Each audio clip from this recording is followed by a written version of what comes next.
अगस्त 29, 2023 China के defence minister Li Shangfu एक speech देते हैं और उसके बाद वो गायब हो जाते हैं। अब उसके बाद कोई प्रेस कॉन्फ्रेंस नहीं होती है, कुछ अनाउंसमेंट नहीं होती है। गवर्नमेंट बस इतना बोलती है कि यार हेल्थ कंडीशन के कारण वो गायब है। हफ्ते गुजर जाते हैं, कोई भी अपडेट नहीं आती है। He is just invisible. And then suddenly one fine day they tell that कि उनको करप्शन चार्जेस के अंदर में they have put him in a detention. And फिर उनके ऊपर में केस चलता है और उस केस का रिजल्ट कल आता है and finally he is awarded a death sentence. Now let's talk about the second minister Wei Feng. इनके साथ में भी कुछ ऐसा ही होता है। ये बेसिकली चाइना के रॉकेट्स को मैनेज करते हैं। रॉकेट डिफेंस जो पूरा सिस्टम होता है वो इनके हाथ में था। एक पॉइंट पे इनके पास चाइना के न्यूक्लियर कोड्स भी थे। Like he was that powerful.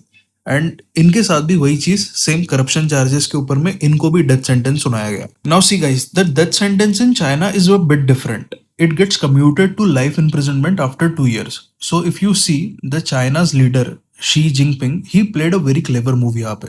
उन्होंने पूरे आर्मी को डरा दिया ये सेंटेंसेस देके कि देखो who is the real man in power. But इतना भी नहीं किया कि डिस्टेबलाइज हो जाए। तो that was a strategic move from his and. देखो ये सोचने वाली बात है, ये सिर्फ केस करप्शन वाली नहीं है। ये बेसिकली फिर से वही पॉइंट करा रहे हैं कि लॉयल्टी किसके तरफ है। लॉयल्टी के ऊपर में ज्यादा ये सेंटेंसेस हैवी है। देखो एक पॉइंट पे चाइना का जो मिलिट्री कमीशन था, जो ये सारी चीजें लीड करता है ऑपरेशंस वगैरह, उसके अंदर में 11 मेंबर्स थे। यू वोंट बिलीव, अभी उसके अंदर में सिर्फ 2 मेंबर्स बचे हैं, शी जिनपिंग और उसके अलावा और एक मेंबर।